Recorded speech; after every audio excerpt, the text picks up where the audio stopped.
ఈ వీడియో ప్రత్యేకంగా పెళ్ళైనటువంటి ఆడవాళ్ళకు మాత్రమే. మీ భర్త ఇంట్లో సరిగ్గా మాట్లాడరా? సైలెంట్గా ఉంటాడా?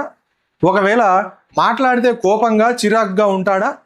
ఇంట్లో ఒక సరదా ఉండదు, సంతోషం ఉండదు అని బాధపడుతున్నారా? అయితే గమనించండి, కొంతమంది నాన్నలు వాళ్ళ పిల్లలతో తండ్రిలాగా కాకుండా ఫ్రెండ్స్లా హ్యాపీగా సరదాగా ఉంటారు.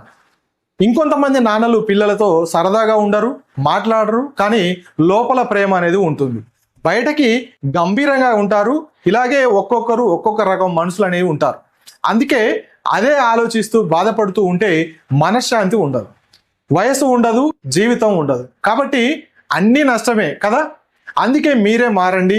అవకాశం ఉన్నప్పుడు నీ భర్తలో మార్పు తెచ్చుకోండి. మీరు మాత్రం హ్యాపీగా ఇంట్లో నవ్వుతూ ఉండే విధంగా అలవాటు చేసుకోండి. ఇదే మీ జీవితానికి రాబోయే రోజుల్లో మంచి జరిగేటట్టు చేస్తుంది.